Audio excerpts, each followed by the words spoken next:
the admin finance update, and then I think it was Caitlin, and JR was listed as giving the public safety update, and I think it was, I was the one that gave that update. Would that be on the April 19th meeting? Yes, April 19th meeting. Okay, thank you.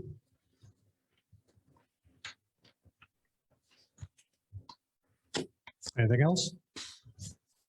All in favor? Aye. Opposed? The motion passes. Motion to approve the bills in between. Motion to approve the bills in between. $41,245.03. Second. Discussion? All in favor? Aye. Opposed? Motion passes. Motion to approve the current claims. Make a motion to approve current claims for $110,614.39. Second the motion. Discussion? All in favor? Aye. Opposed? The motion passes. Motion to approve the Wells Fargo credit card claims. Make a motion to pay Wells Fargo credit card bills in the sum of $3,773.11. Second. Discussion? All in favor? Aye.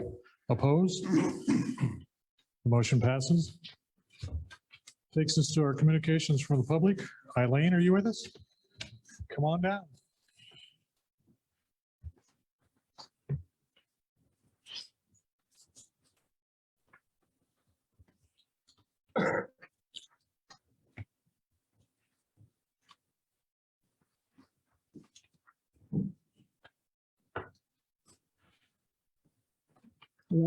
Hi, Could you state your name and address, please? Eileen Oliger, 446 South Fifth Street. I have these papers that I just like to pass out to everyone so that this will give a basic explanation. While Misty's doing that, Eileen, we do have a 7:10 public hearing. So when we get to that point, I'll just ask you to pause and we'll do the public hearing.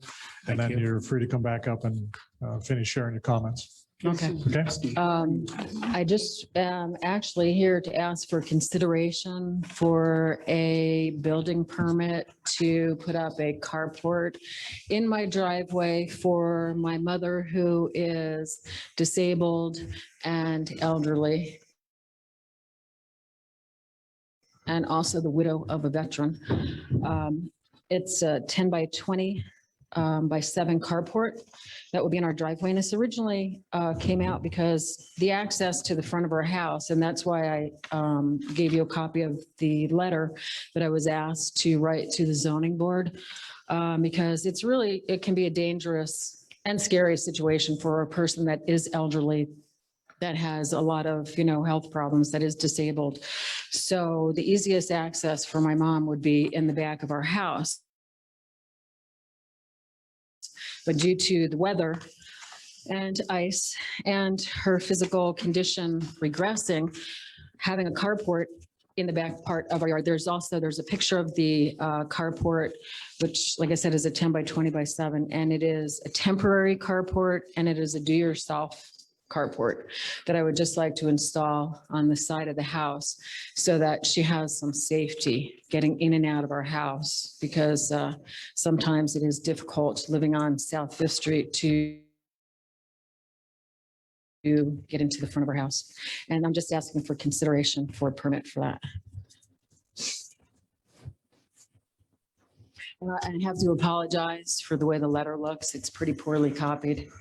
And, if there's anything that's really, there's a dark spot on there if I need to clarify anything, but, due to my mom's health condition, like I said, she is disabled and she is elderly.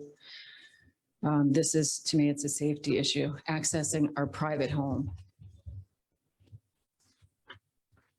And there's a lot of points on there. That's why I figured I'd distribute that so you can read over just the points that I had made instead of, discussing them, going over every one. What was planning and zoning's issue with it? Planning and zoning, they said that because of the position of where our home was, that we actually had, it was almost kind of, I guess, considered to have two front lots because we're on a corner and the easements. But there really has been no exact clarification of where the easements are. We're directly across from Lynn's Dakota Mart. And I'll be honest with you, when I went to the meeting, I did not get any definitive answer at all on this. I went over there and looked at it, had a tape measure.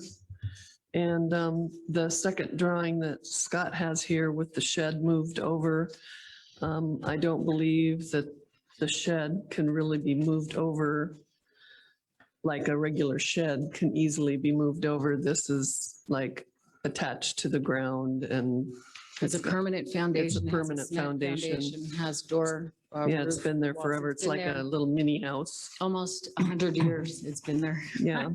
So, but with the back of the carport would not be protruding at all past the two large trees that are in the yard that you can probably see from her pictures. There's two very big trees and this wouldn't even protrude past those at all. And there's a lot of room from the back of that till the curb line as well. So, and it is definitely a temporary carport that just gets anchored to the ground to keep them from flying around. I have the minutes from the Planning and Zoning Commission meeting.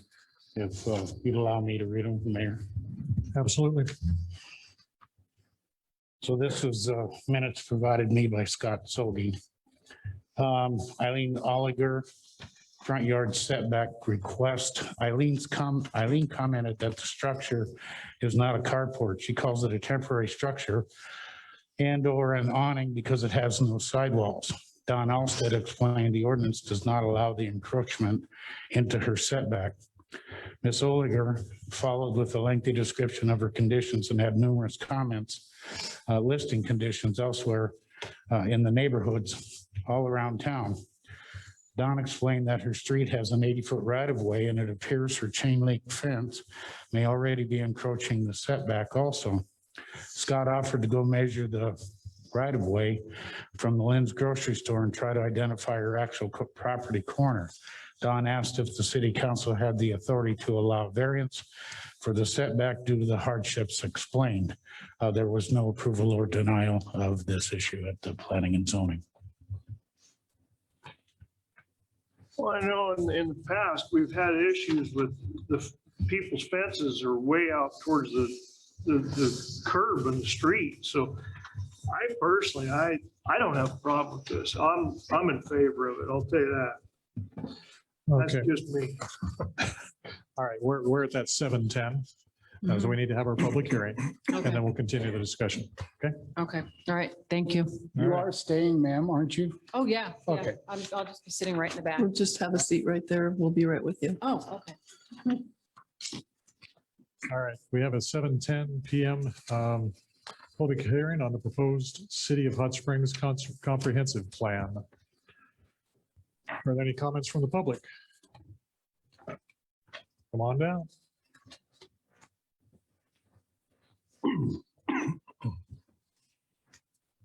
Hi, I'm Kathy Wren. I'm the Recreation Director.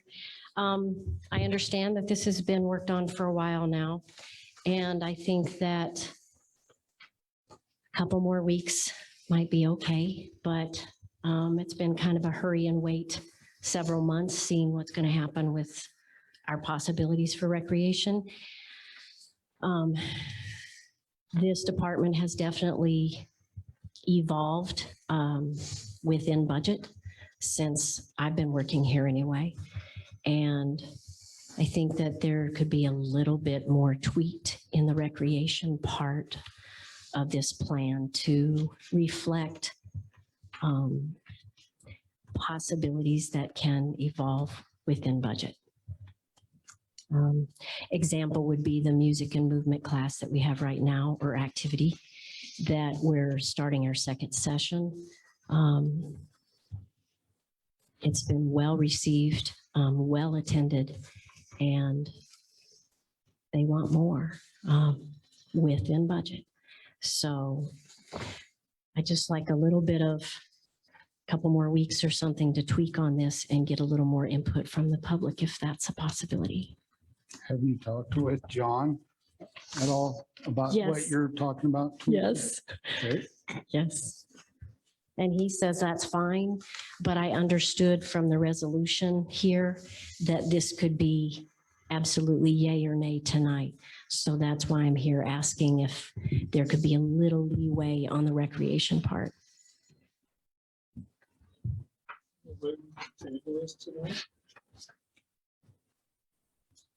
Can I make one comment?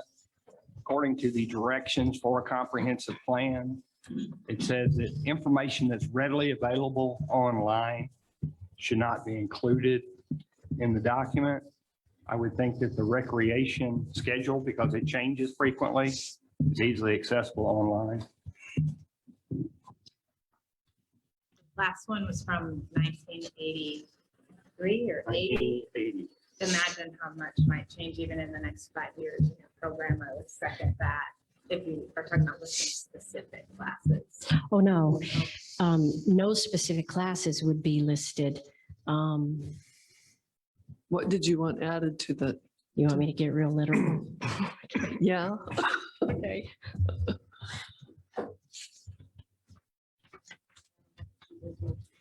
I don't have that recreation sheet right in front of me. There's one sentence. Do you have a sheet with you right now? The comprehensive plan? Yeah. Yes.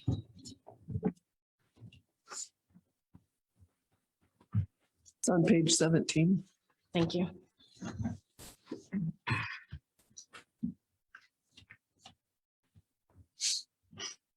Sorry, I'm doing a thing in another room right now, so it's in there. Under recreation on number,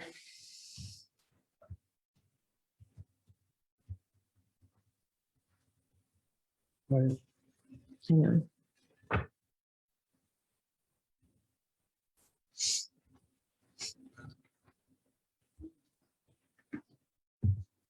Well, now I can't find the sentence. There's a sentence in the sheet that I got today, John, that was about year-long programs. That sheet that you gave me today. Item 1. Right now, we don't have a year-round recreation program. We do not have a year-round. Our council approved that Okay. to allow the recreation to go year round. Oh, I'm sorry. So I took that as activity. Okay, sorry. So that to me is the only specific statement about recreation per se on this whole sheet. I guess perspective is subjective. I'm seeing a lot about public use and parks. That's what the plan is supposed to address. The title says recreation at the top. And it includes our public parks. Right. Okay, I'm just saying my perspective on this. There's one statement that says specifically recreation. So if there's something that can be a little bit more broad, when it's mentioning plunge and golf course, those are entities that are a little bit different represented than recreation. Kathy, I don't know if you're this is just kind of a broad overview. It's not really meant to break down every specific item that, And that's not what I want to do. because this, like I said, is just kind of a broad overview of a comprehensive plan. It's not an itemized, detailed, everything that we have to do. You know, So- if,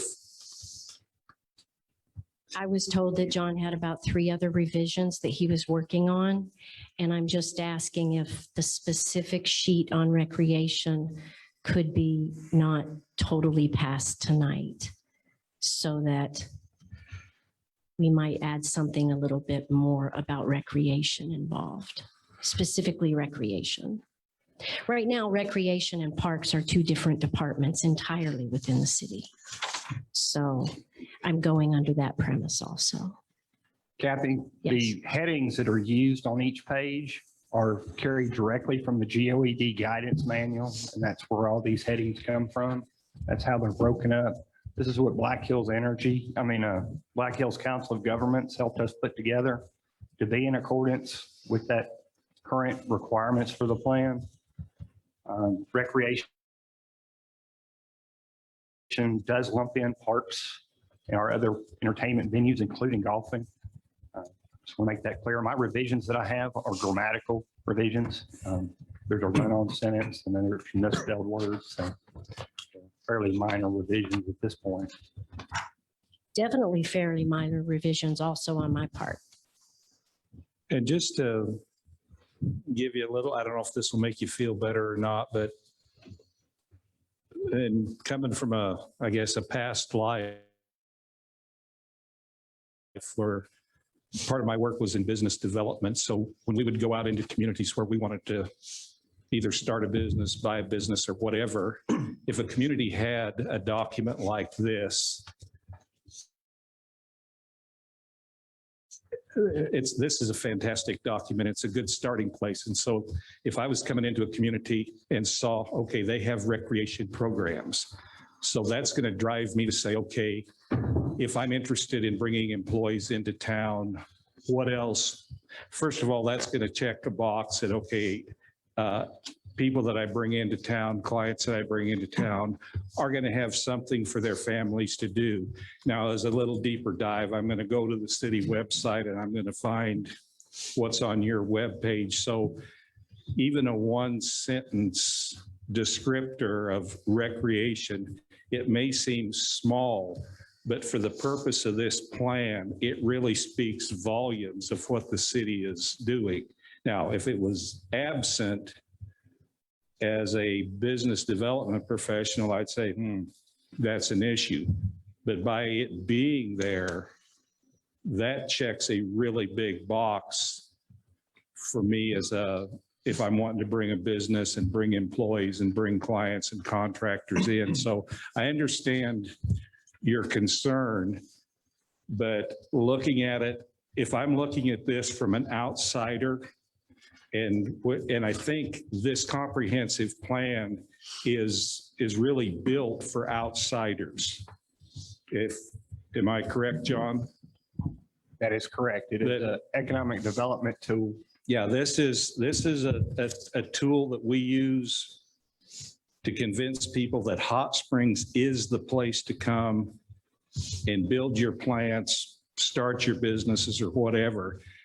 So this helps me do my due diligence to say, yep, I got this, I got this, I got this. And so again, I'm sorry, I'm saying it for the third time. I understand your concerns, but that's a huge checkbox on quality of life issues that as somebody that's doing the looking, that's a big satisfier for me. And I've done that I spent a number of years of my career doing that. And so this type of stuff really would have helped me do my job when I was doing that kind of stuff for a living. So.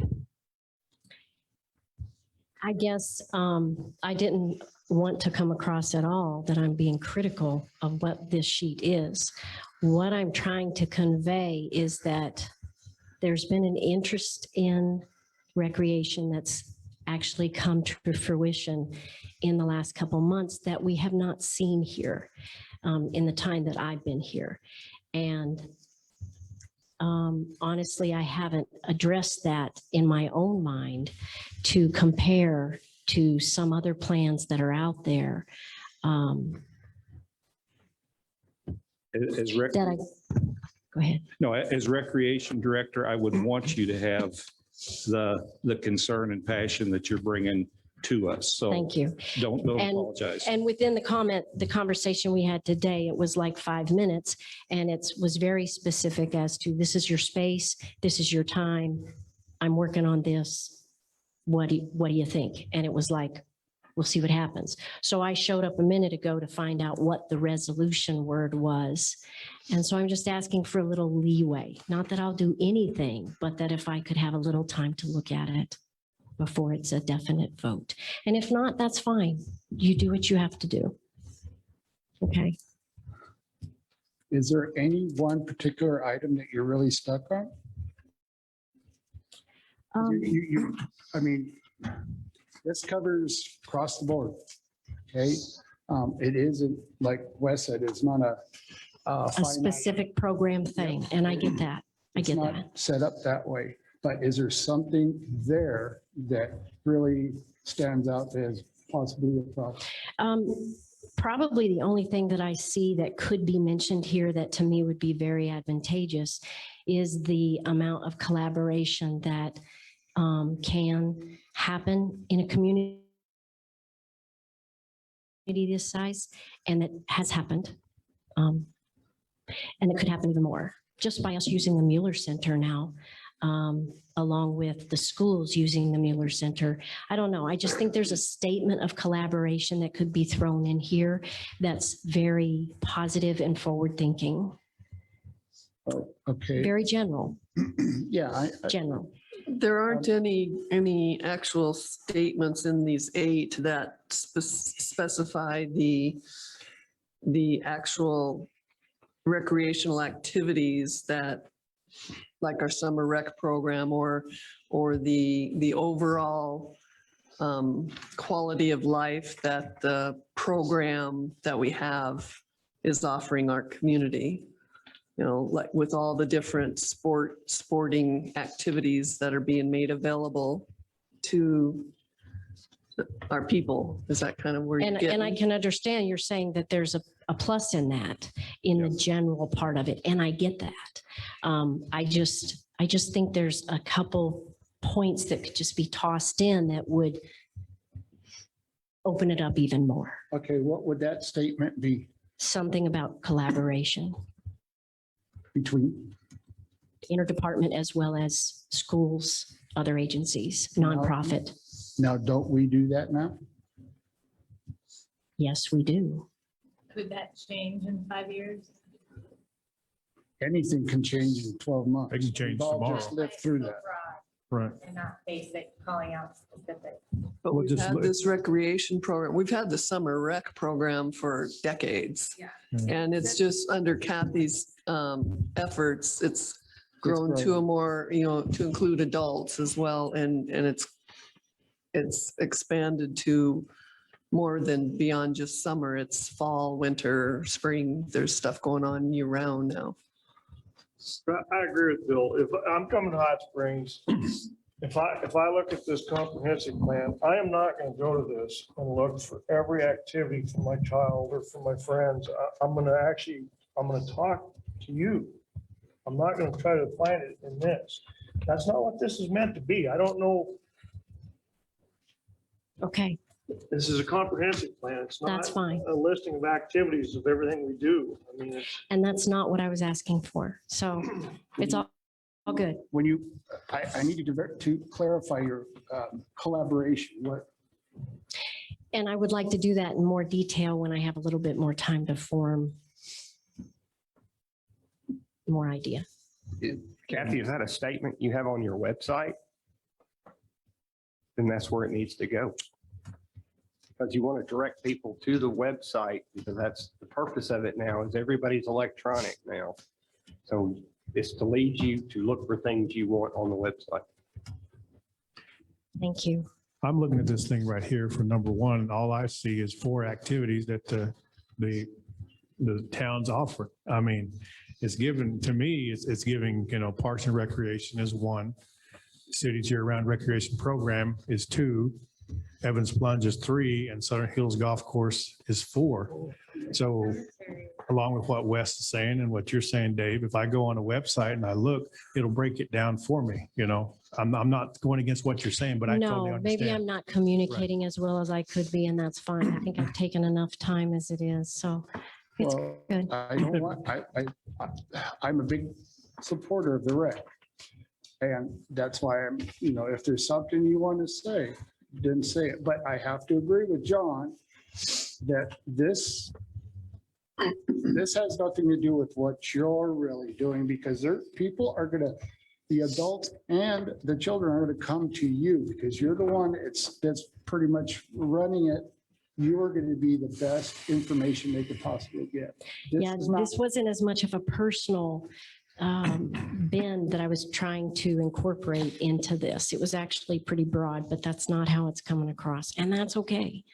I needed to speak up, so that's what I did. I do see this council working with you as it goes on. I don't Okay. think any of that, the collaboration part, I'm a little lost on.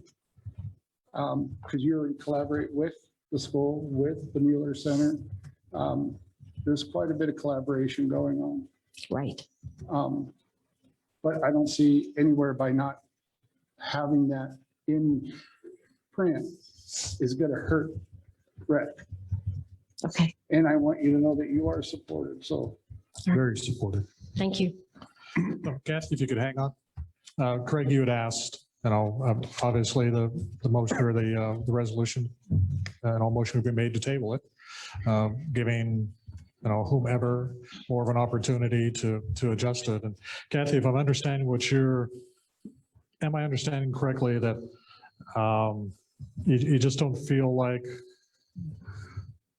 specifics may not be the right word for it, but there aren't enough of the summer rec programs themselves that are identified, so somebody has an idea of what some of those year-round recreation programs are? No, I actually agree with John. The Okay. website is for that. Okay, Yes. all right. It's the ability that's been shown for many years of the collaboration that in such a small community,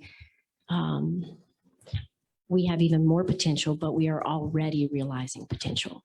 And it's up to us where we want to go with that. And I'd like to see a little bit more of the recreation aspect that's involved in that point. And I can't be more specific right this minute. And that's okay. I mean, You're not the only person that's disappointed in the new format? no, I'm not disappointed. I love this and it's been worked on for a lot of years. I just wanted a couple more weeks. That's Okay. all. Well, let me rephrase that then. There are people who are disappointed in its current format. When they looked at the previous document and is large and specific and detailed as it was, when they look at the new document, they're going, well, this really doesn't pay tribute to all the work that everybody put into the 400-page document. So why are we doing this? And as John has explained, it's to streamline the process, reduce it for smaller communities, and give that broad overall view of what we do rather than those specific details. And if people want to know about the specifics, go to the city and find out about them. So, Yes. well, we're not there. We're not there yet. Public hearing. Thank you. Does anybody else from the public have any comments on the comprehensive plan? we're not hurting us in any way if we did postpone it. Gerald Colligan, 1038 Evanston Avenue, member of the Parks and Rec Committee. In 2014, the city paid $17,000 for a parks assessment plan, which was put together by a professional group out of Custer.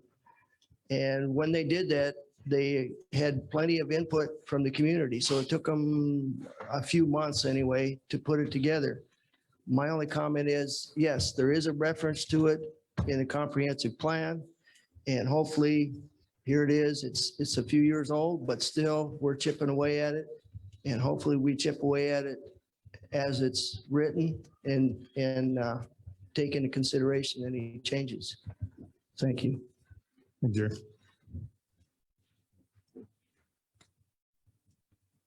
I have one little blip that I'd like to bring to attention to on page 10. It's talking about future vision and about, there are two primary points of concern for Hot Springs. And it goes through the concern for many vacant homes, commercial buildings and sandstone structures, and the potential closing of the VA hospital. Since that supposedly has been rectified by the Save Our VA group and their diligence. And the last cabinet member, chairman for the VA has said that we're not closing the VA. Is this something that we should maybe take out? We can definitely take that out. Okay.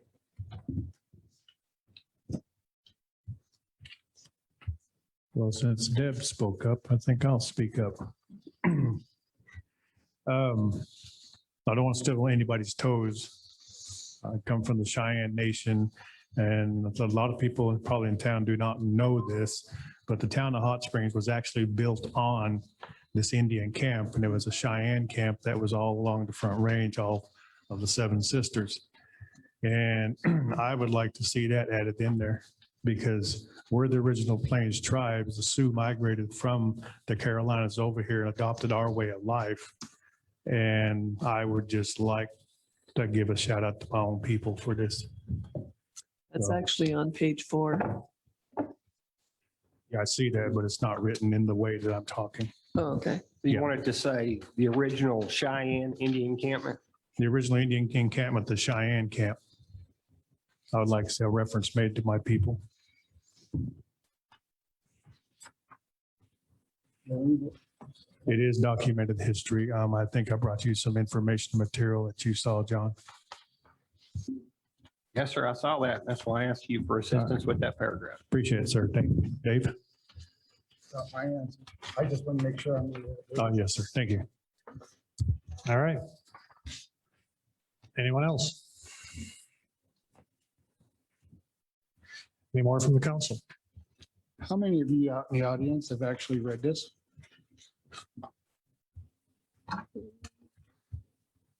Quite a few of you. That's good. That was very good. Just was wondering, that was from my own mind.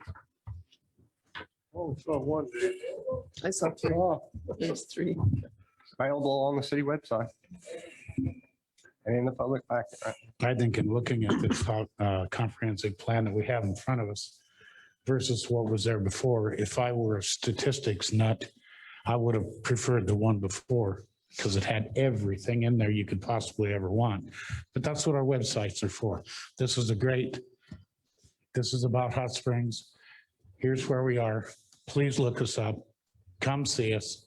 Come live here. Bring your family, bring your business, bring your wives, your girlfriends, your husbands. Come to Hot Springs, South Dakota. I like this plan. I like the corrections that we've discussed tonight to add for the Cheyenne tribe. And Deb's taken that statement out about the closing of the VA, but I'm a fan of this comprehensive plan. All right. Let's close the public hearing at 7:35. Eileen, back to you.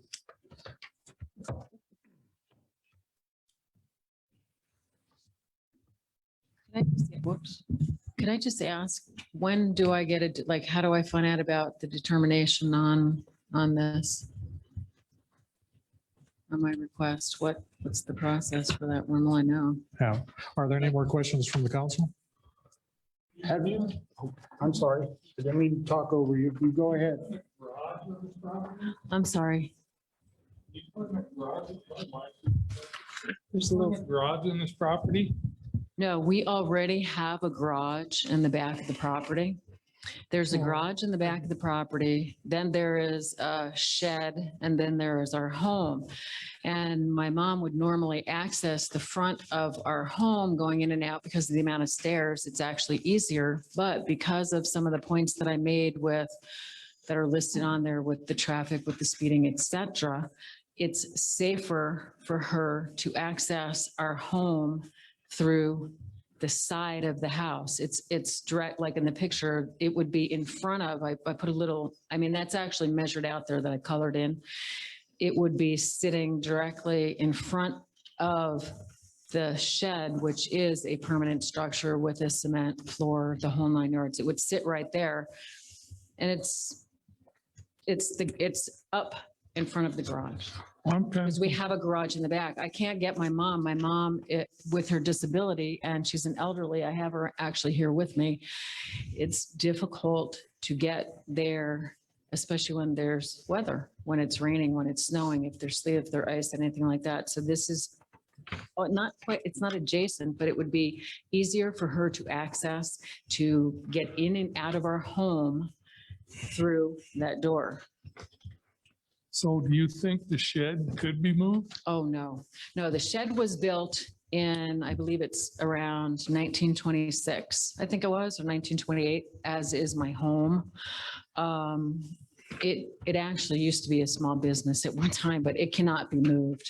And So the Yeah. second page, which shows a ramp and a carport. That's not the document. I don't know that. That's Scott's document. oh, yeah, and I haven't seen anything or had any response, nor have I seen the minutes from his meeting. So what are you trying to do here? What I'm trying to do is to put up a temporary carport. It's just a cupboard, has no Yeah. sides, anything. Can you see that from there? That's hers. Yeah, that's mine. My take on this deal is basically you're 3 feet in the setback is what his Yeah, problem. that's what I'm figuring. That's the whole gist of this thing. Right, You're but how- 3 feet in the setback. Your chain link fence is, Possibly. I mean, it's way out towards the curb. You could move this carport easier than you could that chain link fence. Yeah, the fence has been up for, I think, since 2005 at least. Like I say, we fought this in the past where Right. that setback caused a lot of people a lot of grief. And in reality, there's people putting fences clear up the curb. I mean, of the Right. city streets. So, Yeah, but this fence has been up since, no, I know it. has. yeah, it's been up about 16 years. That's what I'm saying. That That's fence is it. more permanent than this carport. Yeah, and this is temporary. This is to help, to assist my mom who has, as I said, she has numerous health issues. You know, she is disabled, she's elderly. All I would like to do is to be able to get her into my home safely if it's raining, snowing, sleet, to protect the ice there. See, the problem is she has got to stand at the car and cannot rush. So if we go to access the front of our home, which is on South Fifth Street and Canton on the corner, it can actually be dangerous. We've been there 16 years, and between the speeding and now all the semis and a lot of the things that I listed there, it's dangerous. All I want to do is get my mother in and out of our home Eileen. safely. That's all I'm asking, just for a temporary structure. Eileen, I'm going to speak up on Eileen's behalf. I am her friend, been a friend of her and her husband's for a long time. So if we go to vote on this, I'm going to abstain from the vote. But I've been there and I've seen the property. I know them personally, and there's many times I've come by and helped shovel the sidewalk and stuff like that because it's hard to get her mother to therapy, to wherever she needed to go. And there is an actual emergency. There's got to be some way that she can get to her mother out of the house. So, you know, I personally don't see a problem with this, but I just want to speak up on her behalf. I guess I don't see where it's over the lot line. I'm looking at the lot line here that Scott drew, and the carport is back further. It's in the building setback line is what it basically is in. The way I take it, but maybe it isn't. This drawing is kind of sketchy. It's I think I myself have many physical problems, so I can relate. Mhm. Wintertime, cold time of the year being the worst. If you're going after a case on review, I would support that. Yes, you are adding, there is some things that we're gonna have to consider, but have you talked to your neighbors? Is there any conflict there?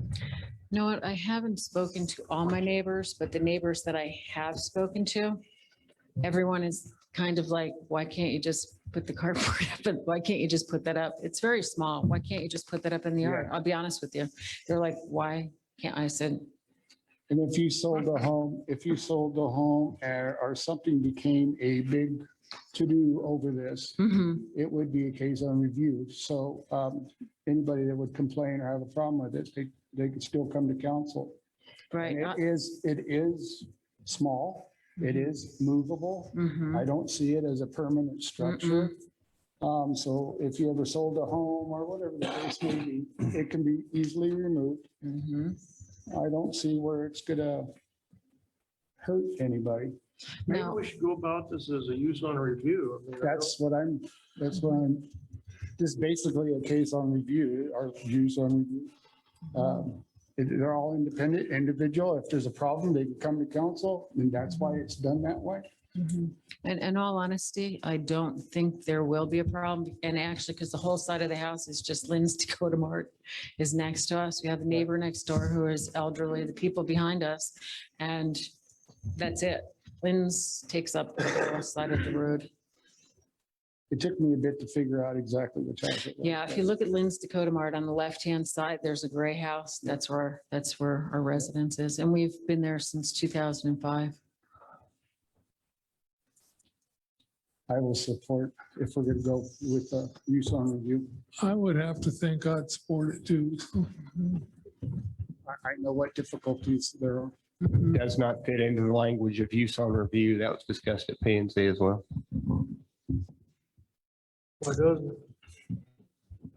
If you read the ordinance, it doesn't address things like this. This would be like a hardship variance. It doesn't fit use on review.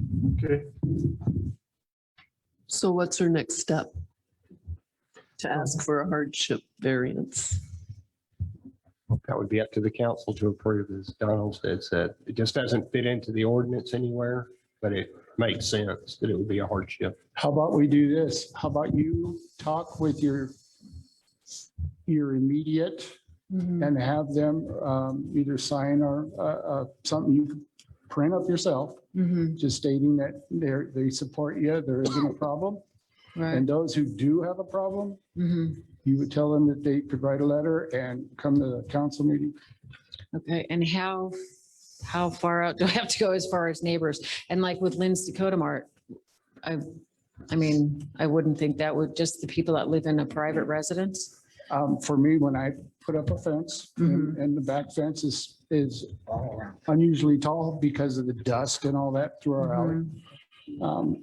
They had me go 2 houses on each side, 2 houses behind and 2 houses in front. I think That's what they had me do. I don't know what Right. we could ask. excuse me, but I think what the planning and zoning requires, if you're going to put a structure up of this sort of, and I'm going to say carport as a structure. Yep.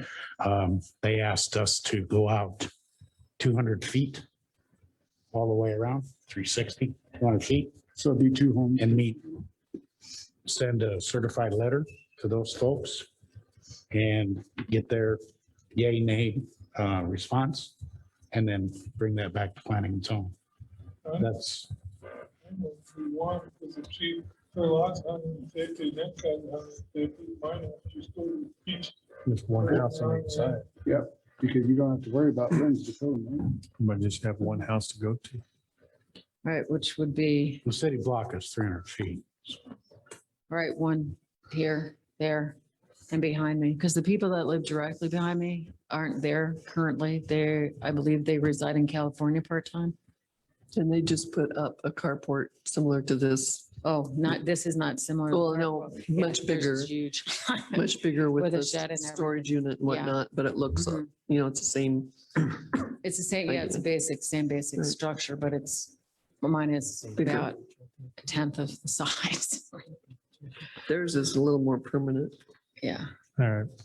You had asked what your next steps were, and if you remember when you were at planning and zoning, because of the medical side of this, I had mentioned to you that I would ask our attorney, how that might fit, whether we Right. need to have anything in our ordinances or how that would be addressed. That dealt with, in my opinion, what we were talking about is Americans with Disabilities Act. Right. So the Garland's here. If you would just share with everyone, what you provided in your confidential letter that you gave me today, and I will share that with the council. Again, I remind you that it's privileged confidential information, the letter itself. Obviously, what Garland shares with the public tonight can be freely talked about, but whatever's in the letter needs to stay amongst you folks, please.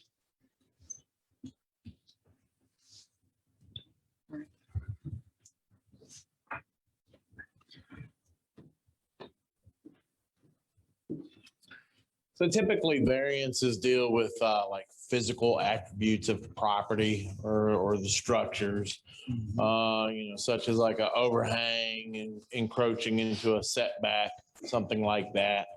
So a variance typically is tied into the property. Here, we're asking for a variance based on a person's basically attributes that they're disabled. So in my research, I did find that the ADA, Americans with Disabilities Act, does apply to zoning ordinances and variances per se. And I shared in my letter a little bit more, I'll be brief.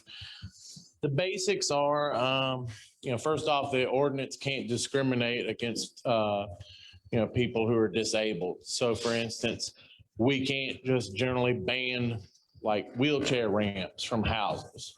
We can't do that. As far as variances are concerned, a lot of lawyers use this, what they call the but-for test. But for the circumstances, would we be discriminating against a person if we didn't allow their request? And that's on an individual basis. I kind of go in more detail in how to apply that in my memo. Basically, the prime example I saw dealt with setbacks. There was several cases involving wheelchair ramps encroaching into setbacks. So it was like, but for the encroachment, the setback provisions, we would be discriminating against people with in wheelchairs. So we would allow a variance for a wheelchair ramp. And then you look at the overall ordinance's purpose. I didn't know the exact details of this, so my memo will be a little confusing sounding because the way I understood it, generally carports were not allowed at all. That's what I thought, not just this. It was a setback issue. So if, for instance, if the city had banned, say, portable or, like carports, that was our overall ordinance banning those. In this case, would this be going against our overall purpose by allowing a carport? Okay, so you look at the overall general idea of the ordinance to see if allowing a variance would go against that. And that's pretty much it. If anybody's got any questions.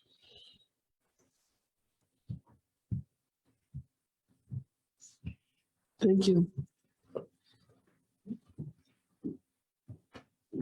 And as I look around the community, the answer to Garland's last question is we do allow carports.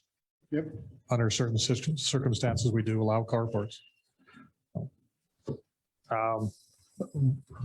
Obviously, we have planning and zoning for a purpose. We have them to advise us.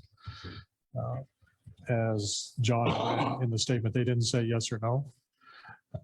And we needed to get the opinion from legal counsel, how that fit. We don't have any motion in front of us tonight to approve it, but I think it needs to go back to planning and zoning and with the new information and have them come back with their recommendation to council that, whether they feel it fits or not. That's what we've got them there for.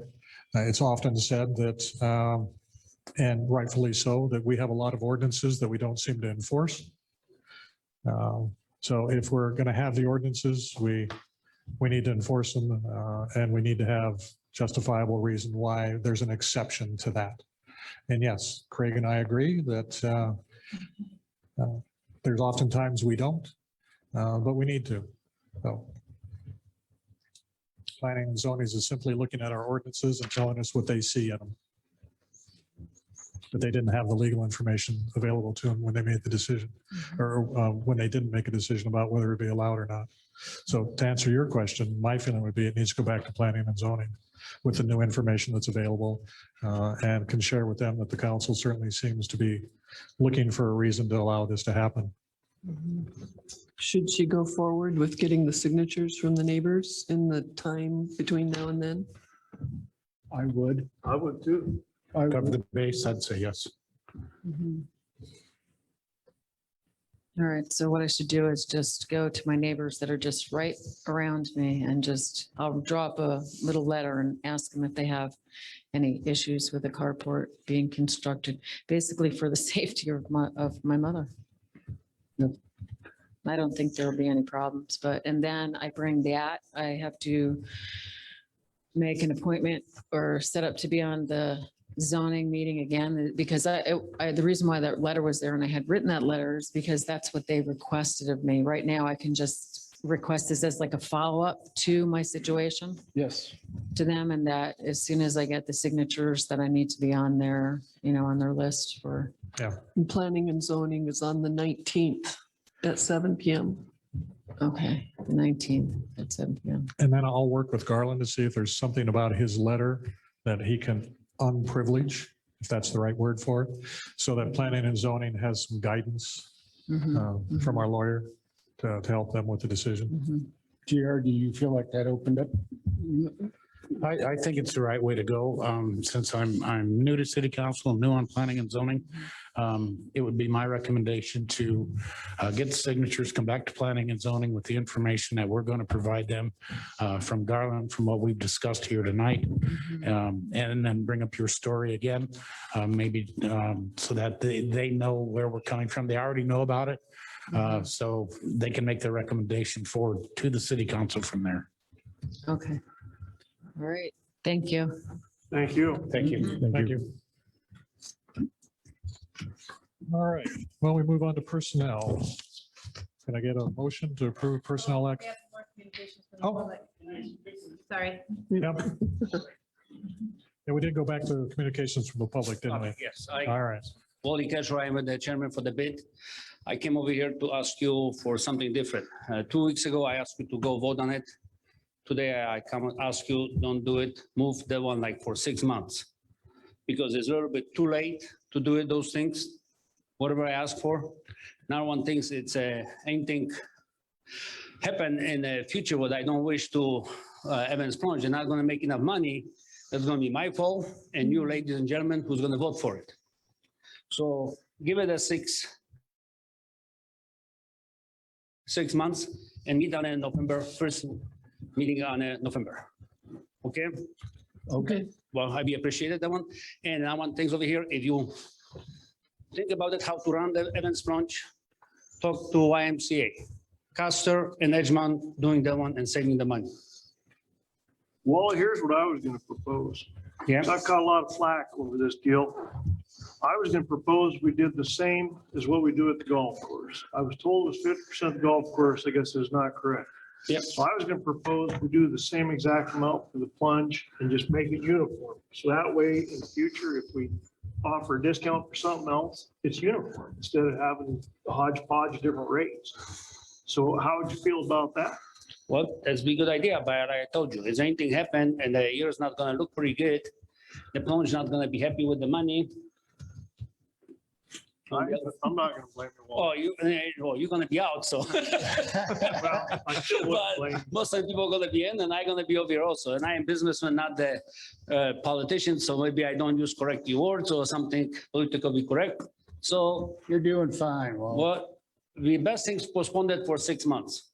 And Well, see how I they go still see and the keep need it. To try to help all these motels try to. They're not always, all motels are working with me too. No, some will be prior to communicate. So I believe several times over there, so maybe they need more time to talk about it or something like that. Well, if you feel it's going to give you more time and give us an idea, that 6 months will give us an idea of where we're at Maybe financially somebody and found how. a different how idea or things- something like that. That's fine with me. That's fine. All right, thank you. Any more question? Yes. I just want to make sure. Yep. Because it is new business item A, Yeah, so that, that you're, and it was there because the council assured you that based on last conversations, it would be an agenda item for them to vote on. You want that removed, remove and move to the November. okay? So now I need advice from council or somebody on, or our attorney or somebody on council who's done this kind of thing before, because we didn't amend the agenda to remove the item. I wasn't over here. Do we If someone votes on it, you don't get a second vote, it'll just draw. You could Make a motion? You could make a motion to table it until November. Yep, All right, That would be the best thing to do because then it's on the computer and it'll automatically come up. None of us have to remember anything. okay. All right, the one thing's over here, if that's the Evans branch, I don't know if they keep it track, how many people get the 10% discount? They did, They do have a way to track the discounts. but they did already for last year or something? You don't know. Yeah, I believe there's point of sale Do software. we have any numbers? I don't right Or no? now. Okay, well, maybe a good idea to keep the numbers, so get kind of organized. All right. Good. So is council clear on what the motion will need to be when we get to that? I got it. All right. Thank you. All right, thank you. Thanks. Okay. Lord. Anybody else from the public that would like to address the council? All right. Personal actions, A through H. Can I get a motion on those, please? Get a motion. I make a motion for personnel from A to H. Second. Discussion? All in favor? Aye. Opposed? Motion passes. On to Resolution A, 2021-8 resolution to adopt the 2021 City of Hot Springs Comprehensive Plan. Make the motion to table this till next council meeting. Second. Discussion? Second. All in favor? No. Opposed? Was that just one? That was just- Yes, very passionate, no. All right, the motion passes. New business item A, possible motion discussion and approve an increase to the current stay and play discount. I make a motion to table the approval of an increase to the current stay and play discount at EPMS to a determined amount and the percentage with or without condition until the first council meeting in November. Discussion? All in favor? Aye. Opposed? The motion passes. New business item B, possible motion discussion to award the bid for the construction of the multi-T hangar building. And I believe, Bill, you're going to speak on that? Yeah, I guess I would make a motion to table that motion until KLJ has an opportunity to do a final tabulation of the bids and do a verification of the DBE certifications. Second the motion. No discussion.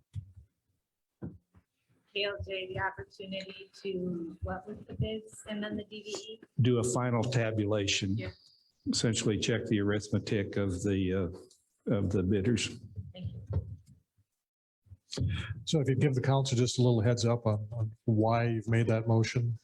Yeah, we did have 3 bids for the T hangars. And in the past, our KLJ engineer said that when there's options, and so it's not just a single bid, and so here's an amount that we had a base bid with alternate A, alternate B, and so on, that there have been times when he went back and checked the addition, it maybe didn't add up. And so he wants to make sure that the arithmetic for the total of the options is correct. And plus, remember last meeting, we passed a I know the acronym, I now got to remember what it stands for, DBE, Disadvantaged Business. Enterprise. So he has to go through the successful bidders certifications to make sure that those are in place so that we can indeed award the contract to the low bidder, and that'll all be done in a week or so.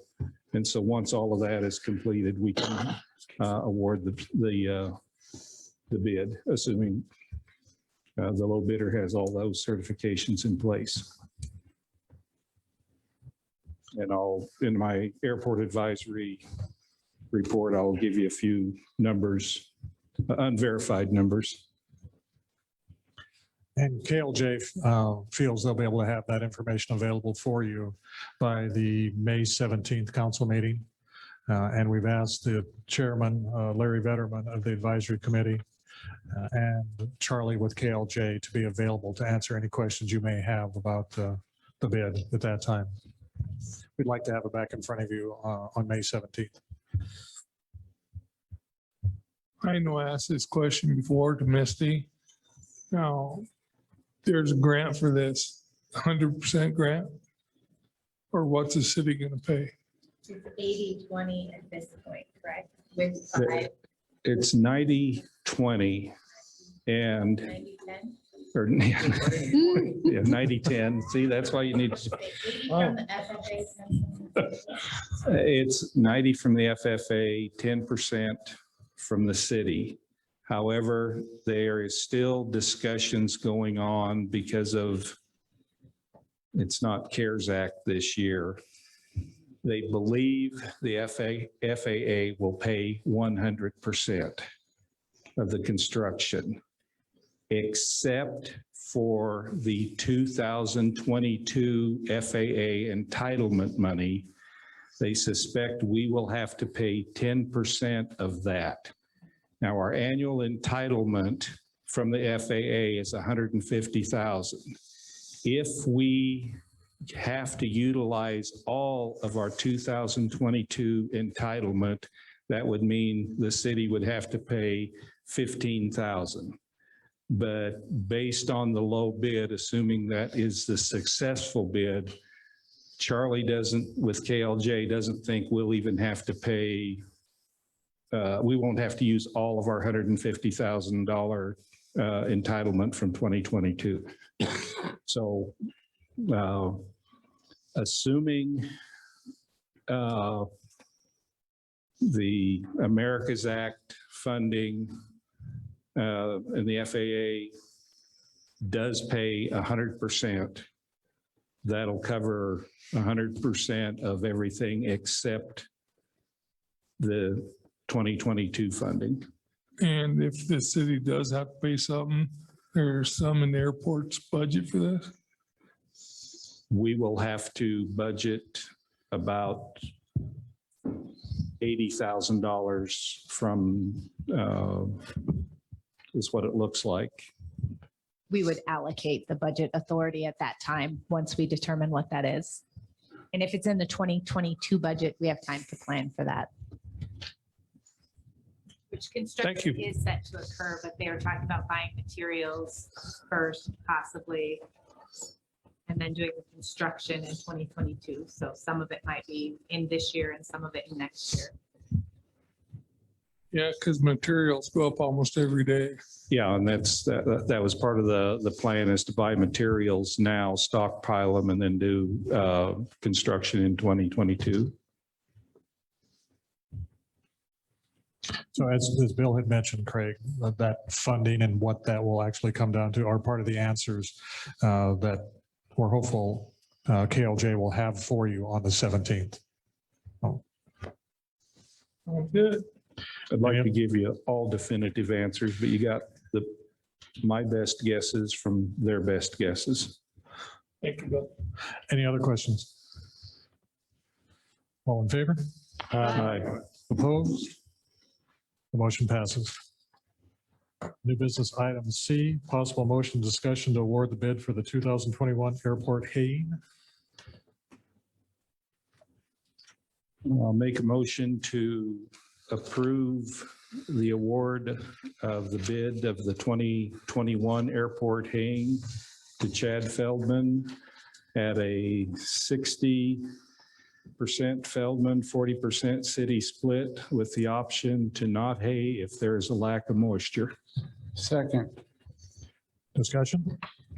We did discuss this at Airport Advisory today, and it is the Airport Advisory Committee's recommendation to go ahead and approve this bid with that constraint that if there's not enough moisture, he won't do the hang. Any other questions? That's basically what we bid. I believe it is. Yep. All in favor? Aye. Opposed?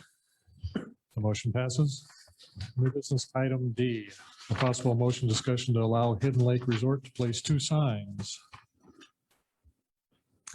I'll make a motion to allow Hidden Lake Resort to place 2 signs on the existing Cold Brook Recreation direction sign owned by the city. One north of the Evans Plunge on River Street just before Cold Brook Avenue, and one on Cold Brook Avenue and Evans Street. Second. Discussion? Why wouldn't we rent space? Why would we just let them use our signs?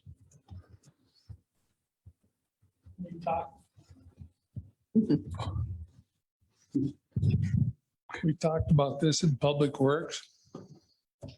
And the problem I had with it is how many people are we gonna allow this to do?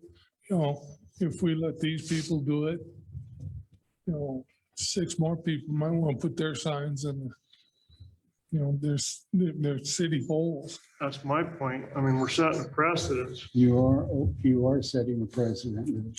My argument was with the road planning coming through, we've discussed having wayfinding signs.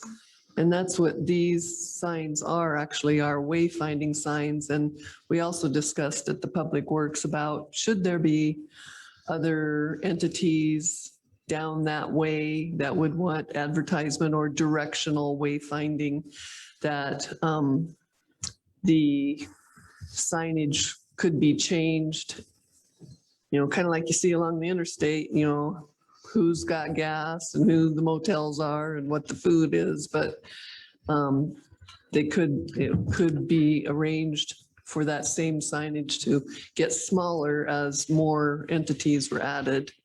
But it would keep it, instead of adding multiple signs and making it look really junky all along the block, to keep it uniform and in one spot.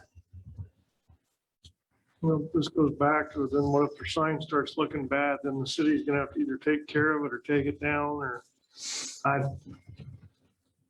And the only other question I had for him, and I agree with multiple people putting their stuff on the sign if they can make it small enough. But if you see those signs along the interstate, they're mighty big signs. And there isn't that much room for signs that big alongside that street. So I guess at this point, we just need to discuss if we want these people to put their sign in the poles for now and go from there.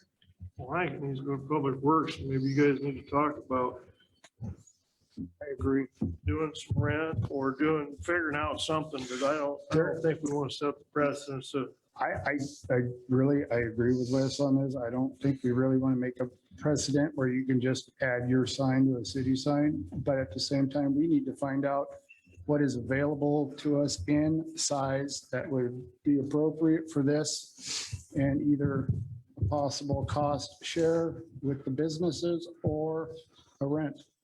Plus, So- I feel a basic agreement should be derived at between the parties in the city, and who is doing the maintenance of the sign, the upkeep of the sign, and for how long it's going to be there. Is it there 1 year, 3 year, 5 year lifetime? We need something in place, I think, just to cover us. Like off-ramp signs, like that's what you were talking about, Deb. But what we have going on right now from what she was saying is people are getting lost back in there with these huge campers. You know, those things aren't easy to back up if you get on one of those dead end streets like Germond or whatever. And so we need to be able to let these people come into our town and know where they need to go without getting lost and in jeopardy of getting in trouble with their big campers.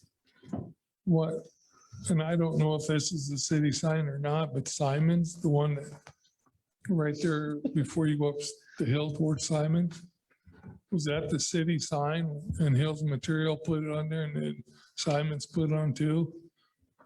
Hills Material sign is underneath the Simon sign if you go up and look at it. So Hills Material sign has been there. So whose poles were they? Did Hills put those up? Is it, I mean, I They only don't said know. Hills Materials put that up. Simon put their sign over Seeing there. these people want to put one under that sign, so that has nothing to do with the city. So the statement that it should go to Public Works, if you'll notice, John's notes at the top of the page, it was at Public Works on the 27th. Craig talked a little bit about it, and my recollection was that Public Works was recommending that go ahead with this. It sounds like what you're asking is to have it go back to Public Works because it's been there once. Came forward with the recommendation to approve it. I was on the fence, but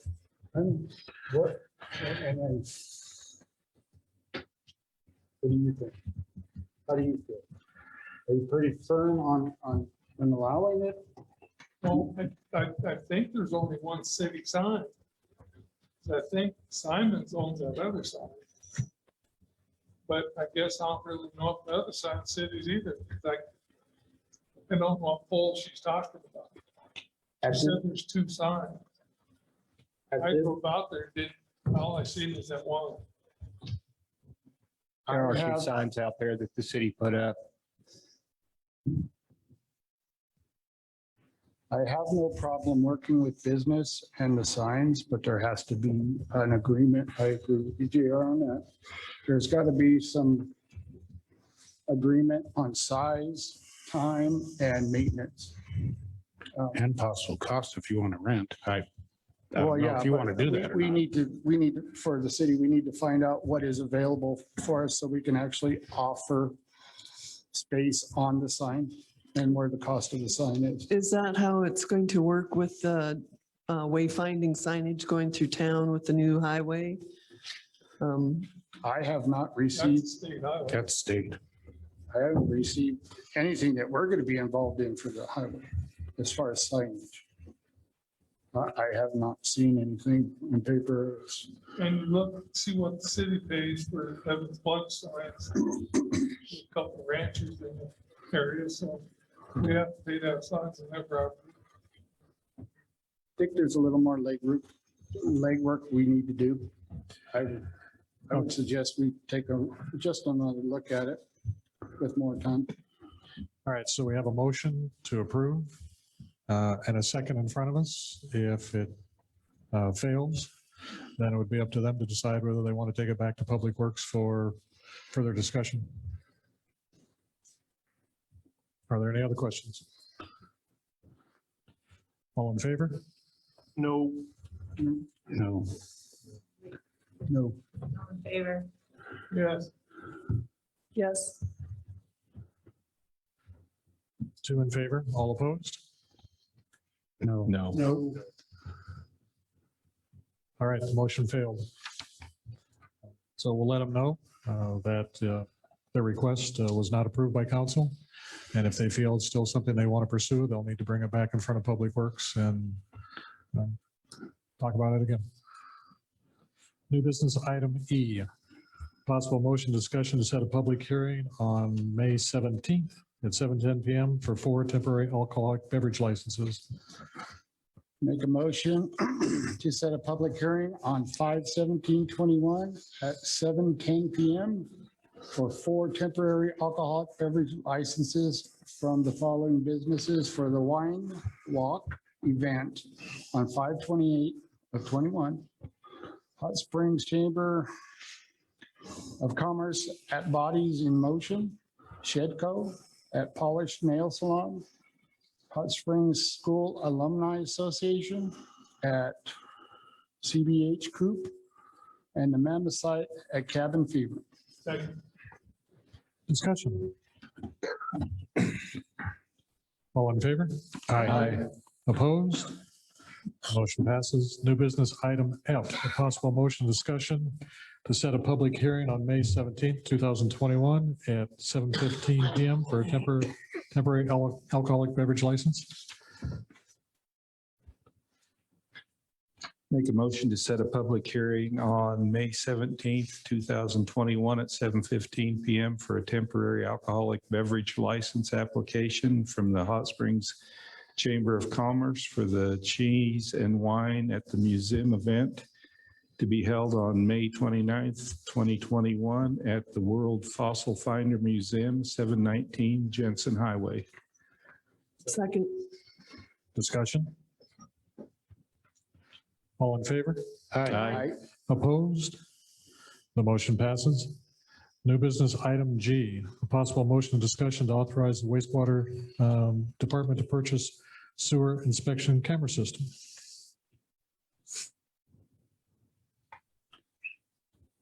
I'll make the motion to authorize wastewater department to purchase a sewer inspection camera system at the approximate cost of $45,000 to $60,000. Future supplemental appropriations necessary. Second. Discussion. Yeah, it's something we need. Tracy did provide an explanation for the council's review. Why would we need to supplement? I don't understand on their, Because they don't have it in their 2021 budget to make this equipment purchase, so we'll have to give them that budget authority by way of the supplemental appropriation. they don't have the money. In their 2021 budget, they did not plan for this expense. They got millions of dollars, so I guess I'm at a loss here. I mean, You can. I know we have budget money. I know that. I realize that. So they don't have the budget authority to purchase this equipment, so we'd be taking it from the money that you're talking about. Because it's hundreds of millions or a couple million, we could take it from their available money and give them the budget authority. So it's just a technicality. It's red tape. paper. It's useless paperwork. Which law? It's letting the council know that they do not have the purchase in their current budget. So you need to authorize them to purchase it. They have the money, but you need to authorize them to purchase it. And then their budget will need to be supplemented by the amount of the purchase of the camera. So it's necessary. It's law. We have to do it. So is it that crucial if they got to have it right now? They have one currently. I mean, and I realize their story is that it doesn't work for everything they want to use it for. But is this something they got to have like now? I can answer that for you. They do need it now. If we can fine tune the information we're providing the contractors that are bidding the DOT project, how many sewer connections we have along River Street versus this is how many buildings we have, this is how many taps we think we might have. We can't tell you what size they are. We can fine tune all that information before the bid letting. We'll get a lot better bids, more consistent bids from the contractor on the portion of the project we're paying for. So is this the camera they're proposing? Is this low bid? That's correct, and they will be here to demonstrate that camera for everybody to see on May 25th. Why don't you have them run it down the main street? That'll save us money. That's what he's already proposed them to do. Well, there we go. Then we don't need to buy it. So the other thing that we've been bumping into through Public Works is we know that we have sewer lines that are failing. And the standard practice for the sewer department is to run a jet line down the sewer in hopes that it will always clear them out. And sometimes the size of the jet line bumps right over the obstruction, so it appears that everything is fine about the sewer line when it's actually not. If you're going to adequately maintain your sewer lines, you need to visualize what the problem is, and this will certainly allow us to do that. We've already had the conversations, John and I, with the sewer department, that if the council does purchase this forum, that we need to get much more aggressive on how we manage our sewer lines and being able to document what is wrong with them. When residents come to us and are filing a claim with us that there's a sewer failure, we need to make sure that we're doing right by everybody to know why that line failed so that the right decision can be made. So they're, as Wes said, they have the money. And it certainly will enhance the service that they can provide. Public Works went over this. They decided that it's business to buy. City needs it. It's something that is, we're being pushed a little faster than we expected because of the road project, but I can introduce the council to 4 different people who's actually sent bills to our insurance that's been denied only because there's not enough proof there. That's starting to be a little much. So I highly recommend that we get this. For a town our size, this is a little bit much. Well, It's expenditure. Well, you know what? I have to agree with you on that, but here's the thing. Just like everybody knows, you go buy a sheet of plywood, it's almost $60. If we wait too long, instead of 48,000, we're gonna look at probably 55 to higher. You know, the last time we were on the council, we all kind of agreed we were gonna get more aggressive with doing updating sewer lines and stuff. And the last couple of years, there hasn't been really anything done, so. I'd rather see the money spent on construction, but You have to have your infrastructure first. But the thing is, this will help us in a lot of other departments too. Yeah. Any other questions? All in favor? Aye. Opposed? no, Motion passes. New business item H, possible motion discussion to reappoint Mary Kay Thompson and Gary Merkel to the library board. I'll make a motion to reappoint Mary Kay Thompson and Gary Merkel to the library board for 3-year terms, 2021 to 2024. Second the motion. Discussion. All in favor? Aye. Opposed? The motion passes.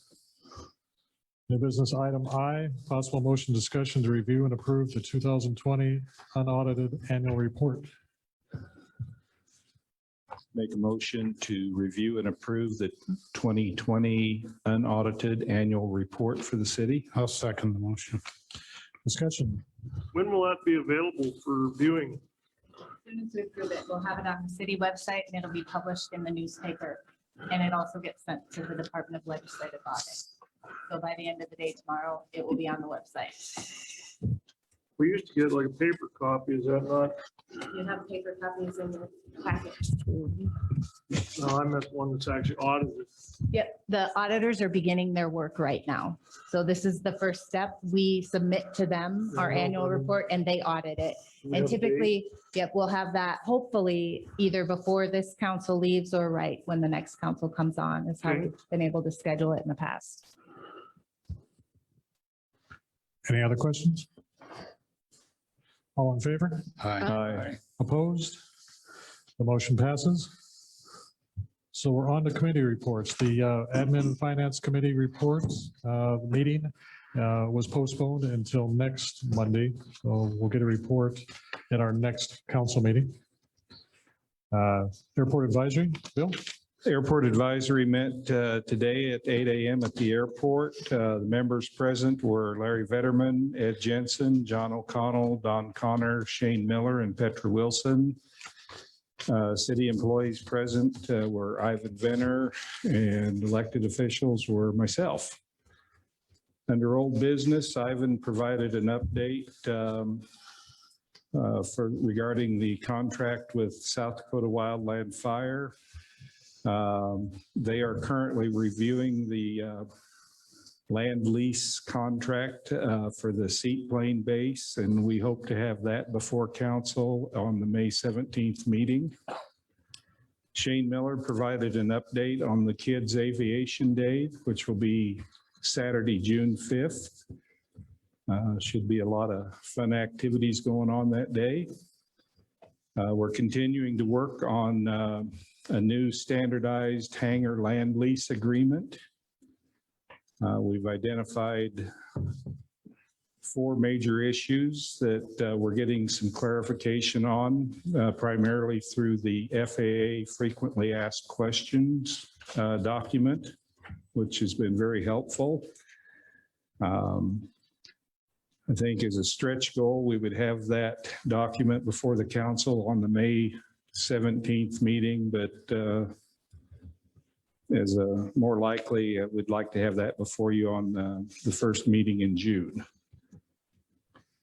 Under new business, we had 60+ flight operations in April, and we sold 709 gallons of aviation fuel. Again, we discussed the hay contract bid, which we just accepted tonight. Ivan is interviewing for part-time summer help. We also discussed the ability to use volunteer labor at the airport. And so that's something that we'll probably move on and hopefully discuss at admin finance next Monday. KLJ was there at 10:30 for the bid openings. Additional attendees for the bid openings were Mayor Nelson, City Administrator Gregory, City Engineer Tracy Bastian. Charlie Baker was there for KLJ to do the openings. And we also had the representatives from the 3 bidders. We received bids from First Dakota Enterprises, Inc. in Fort Pierre, South Dakota, High Country Erectors of Hot Springs, and Fuller Construction from Chadron, Nebraska. The apparent low bidder was from High Country Erectors. KLJ will be verifying the bid tabulations and the DBE certifications. And once that's completed, this project will be brought before the council for approval. The Airport Advisory Committee is recommending that the 10-unit T hangar with hydraulic door options be pursued. The to be verified low bid for this option was $786,891. In addition to this cost, there will be some electrical costs for the project as well as some project management costs from KLJ. This amount appears to fit within the current accumulated entitlement funds as well as the 2022 FAA entitlement funds. So this was good news. And just for your information, the bids ranged from the low bid of $786,891 to $1,497,200. So it was quite a range there. Our meeting adjourned at 11 a.m. You're welcome, John. And our next meeting will be Thursday, May 27th, 8 a.m. at the airport. Any questions? Yes. Volunteer help, hold our insurance, work with people. Volunteer. Sign a waiver. We let volunteers help us in several of our departments and functions within the city. Yeah, that's. Has that waiver ever been exercised in the past? Yes. Any other questions? Thank you, Bill. I want to back up to admin finance. I didn't mention that, I said it was going to be next week, but it'll be May 10th, 1 p.m. at Mueller Center. Next, Custer Fall River Regional Waste Management. Larry. The next meeting of the Custer Fall River Regional Waste Management district will be Thursday, the 13th at 7 PM. Thank you. Historic preservation, Deborah? The next meeting is this Wednesday, May 5th, 5 PM at the Mueller Center. Thank you. Evans Plunge Advisory, Larry? And the next meeting will be Thursday, the 13th at the Plunge at 12 noon. Thank you. Parks Recreation, Wes?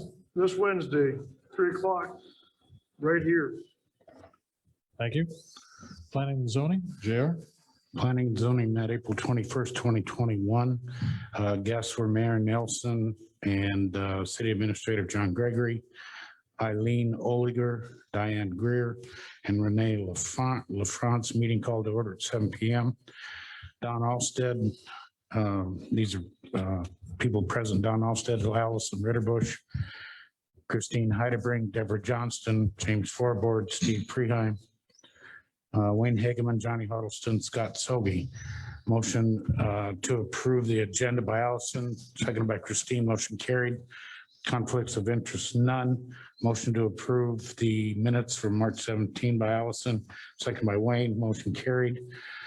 Comments from the public were none. Public hearing at 7:10, first reading adoption Hot Springs Comprehensive Plan. John Gregory commented on the process of the comprehensive plan and also its content. Previously, the comprehensive plan contained numerous facts and figures about Hot Springs. Today, the comprehensive plan is written to identify all the features that City of Hot Springs has to offer. New business ordinance 2021-XX discretionary residential tax rebate. Mayor Nelson explained the basic rebate rules and regulations and the use of the definition of blighted and slum area. There was discussion about the state's description on how they are referenced in the South Dakota guidelines, so the need to be accurate is important, even though many citizens will not like the definition of their neighborhood either being called blighted or a slum area. The purpose of the rebate is to present an additional incentive for the owners of a property in need of repairs, updating and improving their property. Eileen Oliger, I read this earlier. You want me to read it again from the back front yard setback for the carport? That's not necessary. It was read in full previously, but if you want it, I have it here. I'm good. Revised petition to vacate streets and alleys procedure. Chairman Don Alstead headed up a subcommittee with Allison and Mary Hardy. He thanked Allison and Mary for their time and efforts to meet with him. They're successful in their efforts to clean up the procedure and were also able to remove much of the confusion that was in the previous process of vacating a street or an alley. Martin Street, the area has issues due to no previous planning for development. There is a current application for the building permit and the building inspector has no clear direction to go concerning the sewer and water needs of the new residents on Martin Street. Mayor Nelson commented on how the city needs to move forward with the plan for development of the area. City sewer development, Tracy Bastian, the city engineer, provided his best solution for the new sewer construction, which will provide sewer for the development of the area. City water distribution, Tracy Bastian, the city engineer, provided his best solution for the new water connection, which will provide water for the development of the area. Galveston Heights tiny housing units. There was considerable conversation about the impact of allowing tiny roll-off homes in a residential area. The positive and the negatives were discussed. The city does not have a design qualification standard and relies on the IRC building codes for the construction process of a single home or multifamily building. The roll-off homes are not identified in the IRC codes as residences. This is basically a mobile home park, which in the city's ordinances have a minimum square foot requirement. The size of the property does not meet the minimum 2 acres required. The general feeling was, in as much as it could be great or would be great to have a plan as this for affordable housing in Hot Spring, the approval is not likely. Dispensary location, hot spring zoning, there was considerable discussion about the proper location and what zoning district would be best for the dispensary for distribution of medical marijuana. Allison commented, Colorado's been dealing with this for a long time and they're still having issues. The general feeling was to figure out a place or the dispensary will appear just outside the city limits. There was also discussion about the potential progression from medical marijuana to recreational marijuana. Steve explained the requirements for medical marijuana distributing are very, very strict, are in fact similar to the current state pharmacy regulations. Mockingbird Drive development. Scott showed the area and spoke the needs of the developing the campground currently in process and 2 more projects on the drawing board. Don Alstead commented Mockingbird was built along the golf course back 9 development and was not monitored by the city as maybe it should have been. The road may not follow the proper right of way as laid out on the plats. The actual road location needs to be verified and then dealt with accordingly. This may take some additional surveying and or agreements with the adjacent landowners. The campground developer is wanting to move on his fencing and landscaping to include some perimeter trees. He is frustrated with the road and does not know where to go for answers. Don Alstead stated that the city could have the city engineer go survey the road and determine the actual road position compared to the survey for a starting point. Old business additional living units was not discussed. Annexation was not discussed. No concerns from the members. It was adjourned at 9:18 p.m. Next meeting will be Wednesday, May 19th at 7 p.m. Any questions from the council? Good notes. I got a question. You said something about roll-off houses. They're like those things they have at man camps. Tiny homes. Well, I No, know, but these are like all those houses up there container homes. by the trailer Ones in park this picture was were- all roll-off houses. Yeah, they were. I watched them roll them off.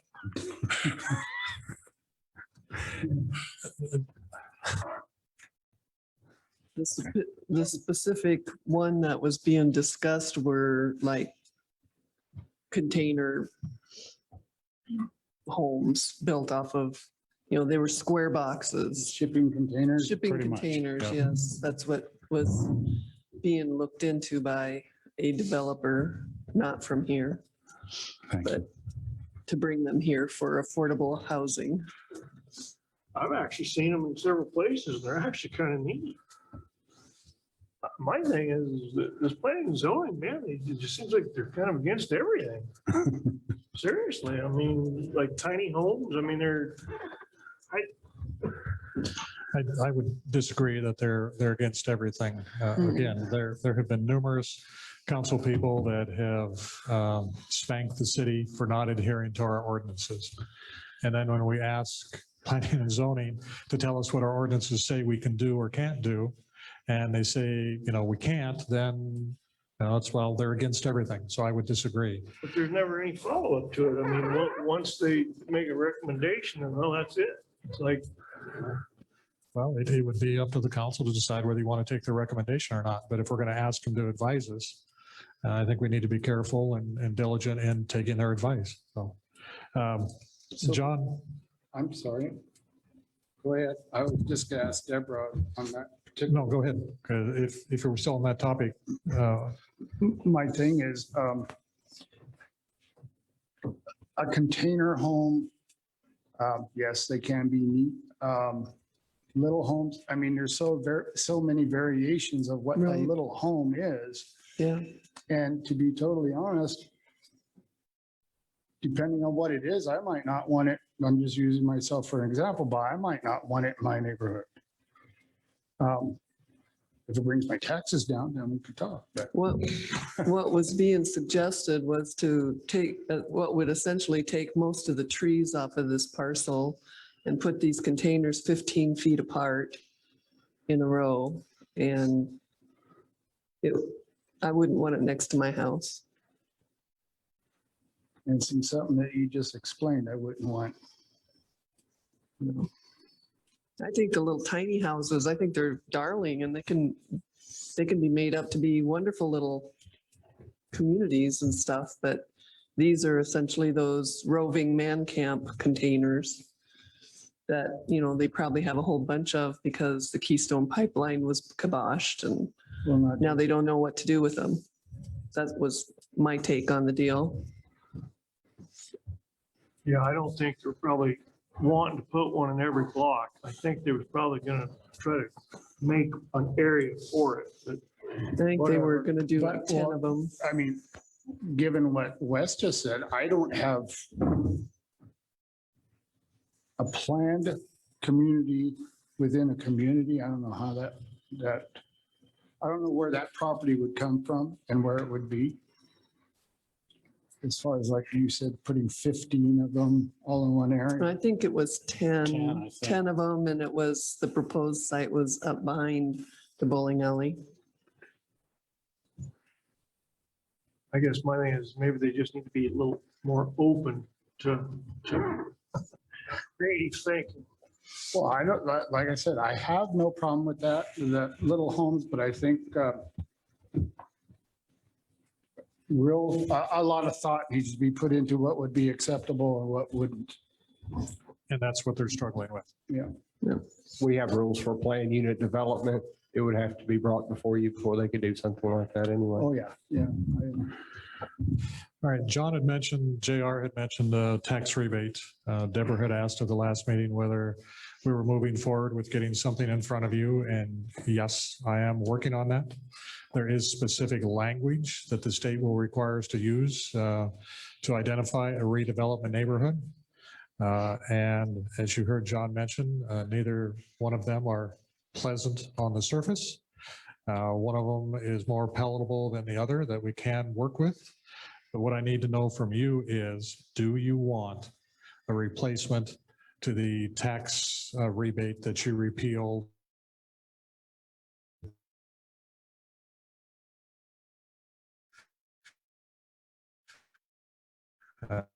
in March? Do you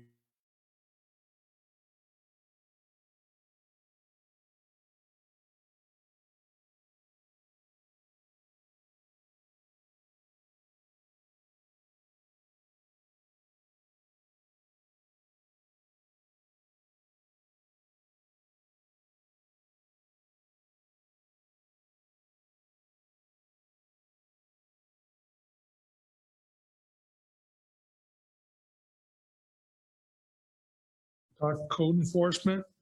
We talked about problems with people's properties. Talked about the vehicle trailers, but we talked about that, and that should be over until next winter anyway. And You're done to follow up the procedure on historic building inspections. You never really told us much about that. That's all we talked about, and our next meeting will be May 11th at 1 o'clock at Mueller's. Yeah, you can tell me. You can even put on the meeting. Any questions for Dave or Craig? Thank you, gentlemen. Southern Hills Economic Development, JR?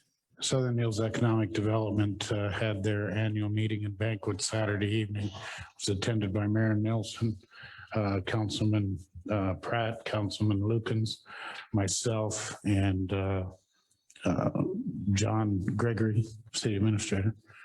It was really good to see the turnout that they had in support of the Southern Hills Economic Development, and all the new businesses that have come into the community, and to learn a little bit about some of the prospective businesses that are coming to the community.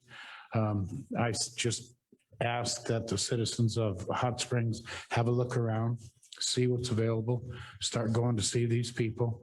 Spend your money there, spend local if you can, and support these new businesses that are popping up. We appreciate them. We wish them the best of success in our city. Any questions for JR?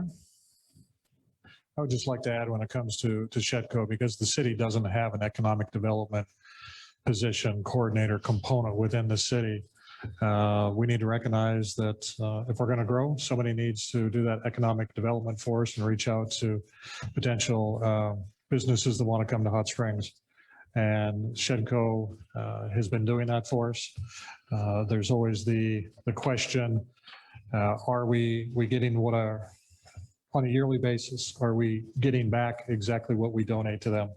And that's, for me, that's a tough one to say every year that, yes, we get everything back. We may not get something back this year, and we may get a whole bunch back the next year or the following year. So it's not a one-for-one return in every budget cycle, but they're out there doing what they can for us. Baumgars is a good example of Shedco going out and finding someone to replace the old Shopco business that left. So I think it's important we recognize that they are doing what they can to help Hot Springs grow when it comes to economic development businesses. Southern Hills Golf Course, the next meeting will be next Monday, May 10th, 5 p.m. at the clubhouse. And Dave, if you could join us at that meeting. I'd mentioned to you the last couple of meetings, we've been talking about what will happen with the clubhouse. Will the city continue running it the way we have been, or look at doing it differently? And what they're looking at is growing the food service out there. And Dave has been doing that kind of thing for a long time. So I want to have him take a look at it, what's available out there, and give us his opinion of what's possible. So we'll ask him to join us at that next meeting. Thank you. Not a problem. All right. Misty, you're up. Thank you.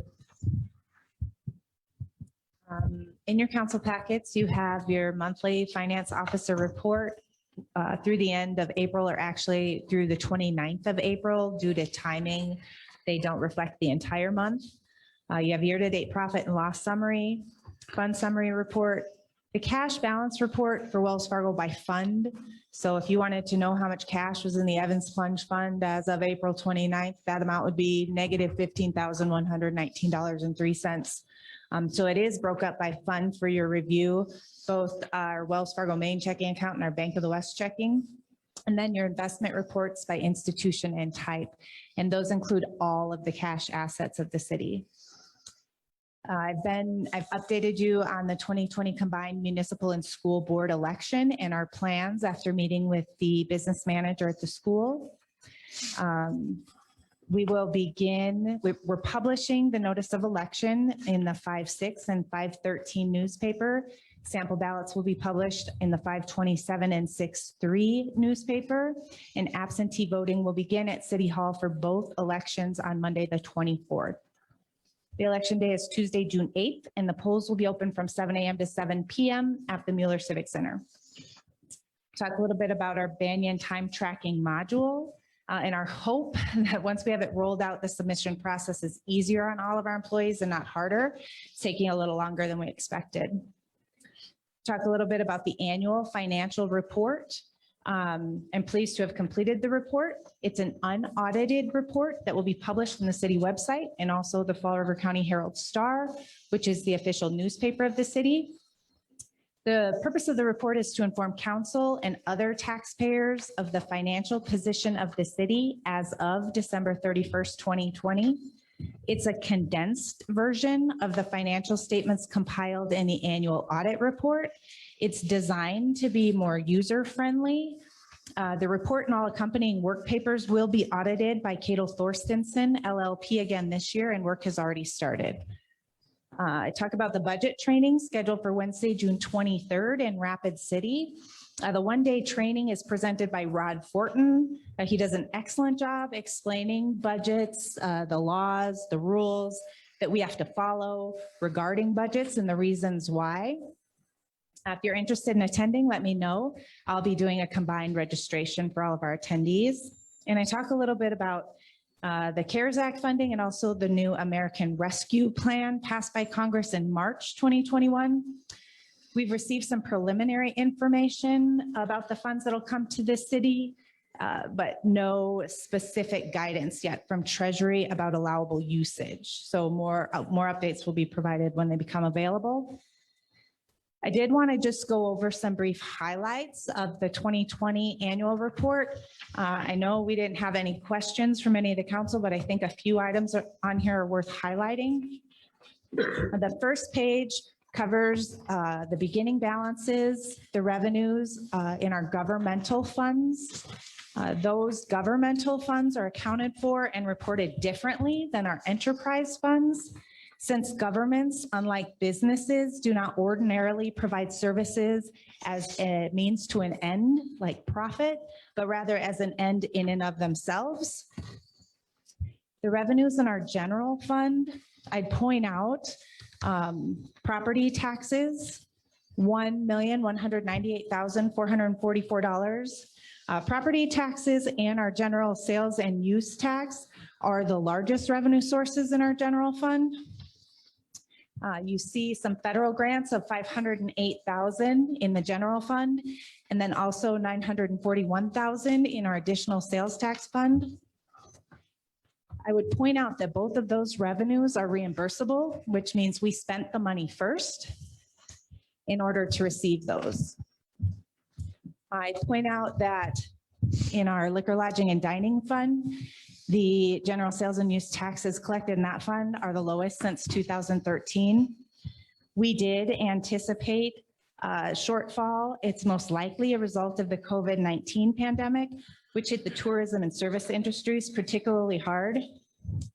That's also noticeable in our 213 bid fund, which is also the lowest revenue since origination. I would point out in the 501 Capital Improvement Fund, the $2.8 million as contributions and donations from private sources. That's related to the state money we received for the sidewalk. I would point out on the second page, the expenditures and other uses broke down by function. I would highlight the four highest funded expenditures. Number one would be our police department. Excuse me, we had $699,729 in expenses. I would point out that is 26% of our total general fund expenditures in that one department. There are 25 separate departments in our general fund. Our second is our highways and streets, as you would expect, $557,226. Our third is financial administration, and our fourth is our libraries. And you can see the breakdown of the rest of them on there. I'd point out the increases or decreases in our fund balance. Our general fund increased over $1 million. Our 211 fund, 4,000. Our 212 fund had a decrease. Sorry, I lost my spot. Our 212 fund had a decrease. Our 213 fund had a decrease. Our 501 fund had a significant increase, primarily related to that $2.8 million transfer from the state. And our last governmental fund, the cemetery fund, had an increase of $3,400. I would point out the ending balances in all of those funds. I would point out to you the 5 different types of balances. They are non-spendable, restricted, committed, assigned, and unassigned. So I often remind you that just because we have money in the bank doesn't mean it's available to spend. That breaks it down for you. Our proprietary funds or our enterprise funds, which include the water fund, the wastewater fund, the solid waste fund, the golf course, and Evans Plunge. I would point out the water fund had an increase of $145,000. Wastewater had an increase of $112,000. Solid waste, an increase of $21,000. The golf course had a loss of $8,300 after depreciation expenses. Evans Plunge had a loss of $12,000. I would point out that we added no new debt. I did summarize the annual debt-related payments we did make. I would point out that we did, in late 2020, refund our purchase bonds for Evans Plunge. We took advantage of lower bond coupon rates and shortened our term 2 years. And also that we partnered with the county to assist Fall River Health Services in taking advantage of lower bond coupon rates also. The city acted as a conduit issuer. And By helping them, they were able to save a significant amount of money, and it will not reflect in our debt service schedule. I talk about the challenges in 2020 and how with the help of the CARES Act money, we were able to grow our balances in our funds. I do point out that this is one-time money, and should not be used to increase ongoing expenditures. This summary is just some of the highlights. If I missed something, please let me know. The last thing I'd point out on the annual report is the municipal funds deposited at the bottom of the page, and that the notes are an integral part of the statement and can be obtained by the finance office. That's all I got. Any questions for Misty? I've got a couple, Misty. As we were talking about earlier today, going back to the property taxes collected, 30,000 more than the amount that was levied. Increases result of collecting previous year and delinquent taxes. That's huge. And then the general sales and use tax exceeded projections by $130,000. We'd had the conversation that once COVID hit, wondering just what the heck was going to happen to our sales taxes and those kinds of things. And it certainly looks like we didn't get hit as hard as I expected. In fact, it turned out a heck of a lot better than what I expected. And the areas that you'd already talked about that we fell short are related to tourism and people not getting out during COVID and spending their money on vacations and those kinds of things. So I found it interesting that financially we weren't hit as hard as I was afraid we were going to be. So that's huge. Well, thank you. John? All right, it's been busy again. Working with the DOT, we have a drawing update. They did purchase the Dale's Restaurant building, so that intersection at Battle Mountain Road will change. So there'll be a northbound lane now. We also went over some additional details and restrictions for the big pod island that's going to be created by the 6th Street realignment. Keep Hot Springs Beautiful has gotten on board to want to take upkeep of that space and make it a good city space. And the DOT is behind their plan. We went through a snow plowing recap.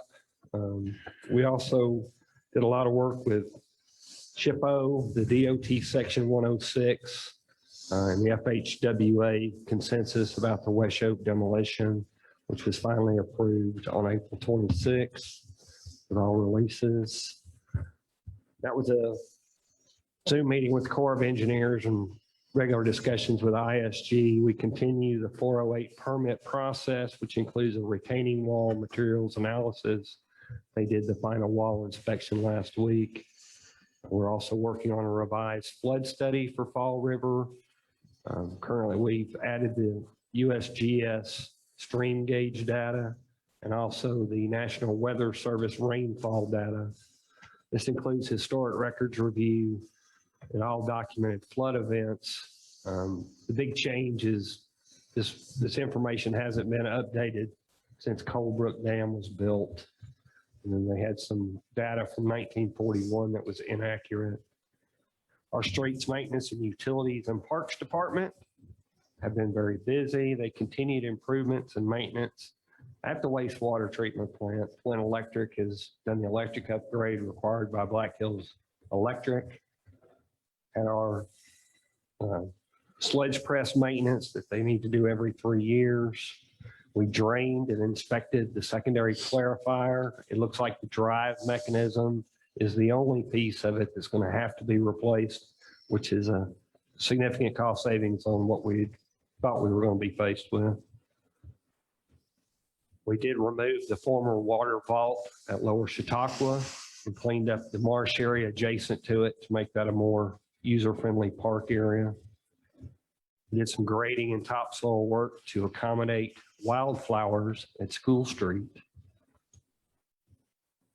The Parks Department has also been working on sprinkler repairs and bathroom repairs at Butler, Centennial, and Brookside to get all these things open and functioning again. getting ready for the cemetery Memorial Day cleanup event, and also the fence repair along the boundary with Simon Materials. And Lori has a tree planting event planned for later this month. We're receiving quotes now on the concrete repairs at the Freedom Trail where the big rock fell down. And we're also continuing to discuss the cost and the mechanism to pay for the Martin Street sewer main extension. And our big ticket item was the sewer inspection camera, and that's been under a lot of discussion, several committees, and frequently with our public works engineer. We're looking forward to having a demonstration done and allowing everybody who's interested to see how it really works. Jennings Bridge is back at work. Dietzler returned last Monday. Their punch list items prepared by Bros include the asphalt installation at the bridge approaches, the asphalt repair and replacement from the bridge to Garden Street, and then asphalt replacement with the city assistant at the southeast portion of Centennial parking lot. They're also installing the curb and sidewalk at the southeast corner of the park and the water line repairs, which are a warranty item underneath the bridge. The bridge will be shut down to traffic most of tomorrow, Wednesday, and Thursday for the paving operation. Fall River Channel Improvements, Heinert Landscaping did their pre-construction meeting. They revised their grass type to include the buffalo grass type and got away from the zoysia. They have a hydrosodding plan where they're providing the seeds that we had requested and have been recommended to be as part of a hydrosodding operation. They also have a native plants plan after the main grass is established. They're currently ordering the materials for the grass grid pavers. South Dakota Fish, Game and Parks came to visit related to a grant that was being considered, presented by Uriah and Rajni and the Kit Carson Club. Forgive me if I get the name wrong, Uriah, but Calibri Trail is what he calls it. And it's the trail between Minnetonka and the Highway 385 bridge. And then he has plans to go further than that, but that first leg is what we're focusing on right now. At the airport, KLJ and the 10 hangar bid proceedings. Unfortunately, it looks like we may get the 10 hangar option. Fall River Water Users has requested an easement around the airport for a water line. They've also suggested a rate revision for our airport with a special provision for fire protection. As JR mentioned, there's been a lot of really neat things happening with economic development. Our school system is working on a new CTE building, which will expand technical training. They're also partnering with Western Dakota Tech to offer dual learning opportunities for our high school students. They have focus on nursing and healthcare, manufacturing trades like welding, automotive, automation, drafting and AutoCAD. And they also have some specialty training they're talking about for environmental technologies. The other things going on, summer rec's coming right up. There seems to be a lot of people interested and getting excited about that. And the Mueller Center is experiencing a real uptick on reservations for weddings and other uses of the Mueller Civic Center. That's it. Any questions for John? Yeah, when's Heinrich starting? As soon as the materials come in, he's got them ordered. Should be in the next week.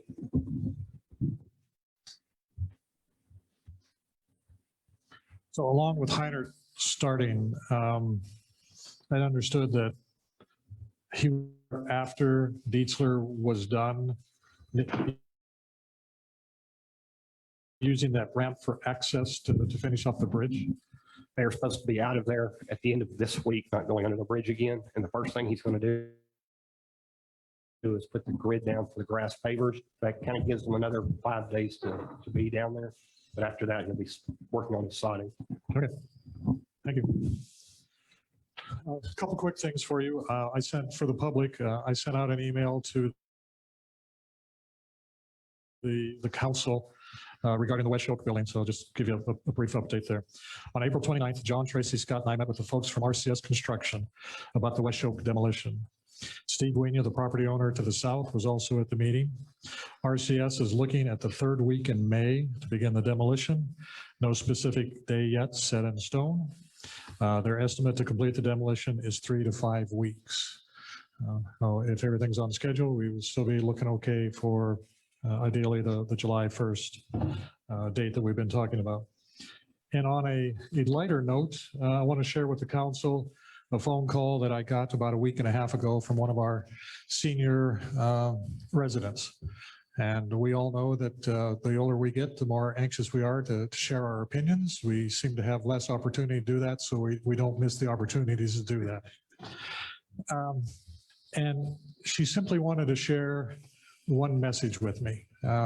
She and her husband are her husband's passed away, but they were longtime residents, longtime business owners, raised their family here.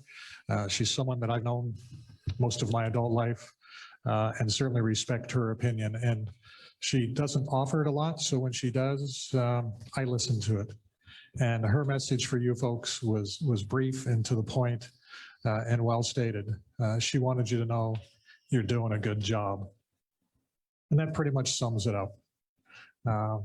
When our elder citizens want to share something, they don't get long-winded as I often do, but she just wanted you to know that you're doing a good job. And I felt it was important to pass that on. So thank you for that. So with that, need a motion to go into executive session. Make a motion, we go into executive session in accordance with STCL 125-2-1 personnel. Second. Discussion? All in favor? Aye. Opposed? The motion passes. There'll be a brief pause. And then we'll get into executive session. There won't be a need for our city administrator, finance officer, or attorney. It'll be just the council, and there will be no action taken after the meeting.